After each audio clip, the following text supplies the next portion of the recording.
guys? Welcome back to Amazing RC. Well, as you guys can see, we've got Ray's build here, and that's going to be made out of a Traxxas Bigfoot #1 edition. Now, what that entails is, well, basically Traxxas Stampede with a couple different parts molded in here. And what I wanted to do in the very beginning was kind of go through, the schematics and see just what different parts there were. And that turned into a wild adventure. We're going to go over two things mainly.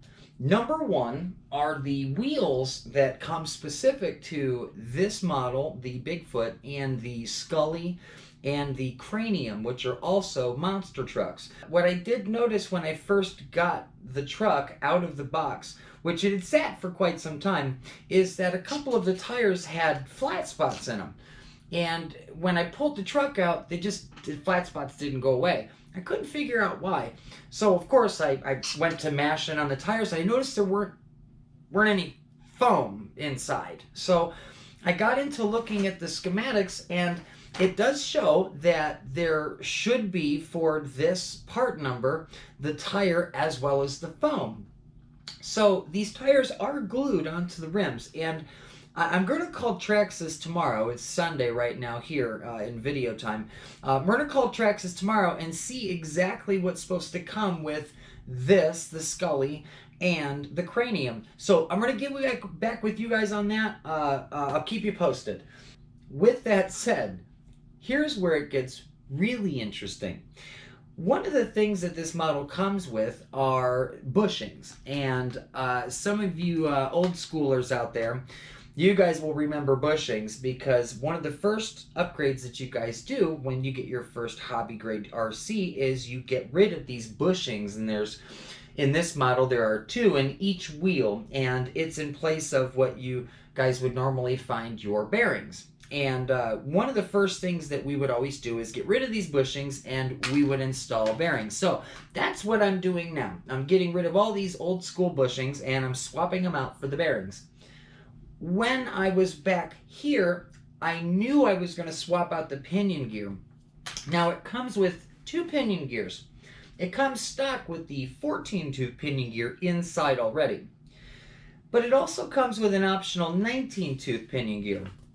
And I thought, okay, if you're telling me that the 14-tooth stock pinion gear is for good acceleration, good speed in normal conditions, and that the optional 19-tooth pinion gear is for high top speed, long distances, and hard surfaces, then this 17-tooth pinion gear should be perfect for the bashing that we want to do, and we should be able to keep that motor nice and cool. I go over to the pinion gear, and I get the pinion gear off. I loosen up the screws so that I can slide the motor back and put my 17-tooth on. But after loosening the screw, the motor didn't go anywhere. So I pulled the screw completely out. And I noticed that there were 2 holes behind the screw. And I found that to be extremely odd, because it doesn't give you the opportunity to slide the motor. And I thought, okay, well, there's a washer on these screws. Maybe it's in the top screw. So I pulled the top screw out and I pulled the motor. And sure enough, there's just 1 screw hole. So that gives you just 2 options. Now I've seen in like the TRX4, I've seen these motor mounts that have AA, BB, CC, and that's for your 19, your 20, your 21, and so on and so forth. You basically put the screws in, throw the corresponding pinion gear on, and you don't have to worry about your mesh. And it's a brilliant, brilliant idea when it works. Here, I don't know exactly what you were expecting us to do, but I'll tell you what I did. I took the 14 off, and there are 2 holes and 2 pinion gears. They give us a 19-tooth as well.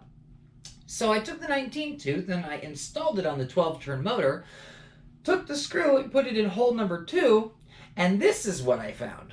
Now, granted, it didn't tell me to throw the 19-tooth in and use the other screw, but assuming that that's what you want me to do, the mesh should look quite a bit better than this.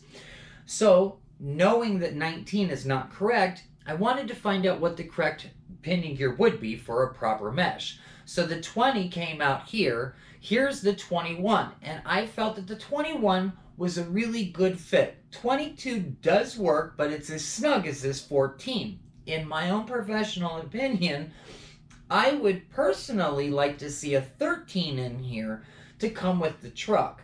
So with that said, what am I supposed to do with these two holes? So hidden back here, we actually have this motor mount system, and I looked it up on Traxxas.com, and come to find out it comes in a 5 or 6 pack of motor mounts, and it covers, I believe they said 7 popular gearing combinations, and I'm all for that. But my question to Traxxas would be, if that's the case, why would you give me this motor mount and a 19-tooth pinion gear and a 14-tooth pinion gear? The 14, sure, works perfectly fine. The 19-tooth isn't even close. So we finally arrived at the bottom of a very deep rabbit hole, and I think we did okay. In fact, I think we actually came out on top. We did get to finally use the 17-tooth gearing system that I was hoping to use from the very beginning. All we had to do was get rid of that pesky motor mount first. Our ratio is going to fall right in between the recommended low as well as the high. What I'm hoping for is we're going to get really good punchy acceleration, good top end, and keep this motor a bit cooler than we would if we were to throw the recommended 19 in, and definitely if we were going to throw in the 21 tooth, which is what we would have been forced to put in if we were to use this Traxxas motor mount. Now that we figured out our gearing issue, we can start trying to figure out what we're going to do with these wheels. Now, we have no foam inside any one of these 4 tires, and I don't believe that's correct. I could be wrong, and I believe that in the next few minutes I may be able to come up with that answer, because I'm about to head down to Smoky Mountain Hobbies in gorgeous Andrews, North Carolina, and I'm going to talk to Denny down there and see what he says about these. Maybe I can have him talk to his rep and get some answers today. So while I do that, guys, I hope you guys have a wonderful day. Keep RCing out there. That's Brian, Amazing RC, and I'll get back to you guys with another really cool video.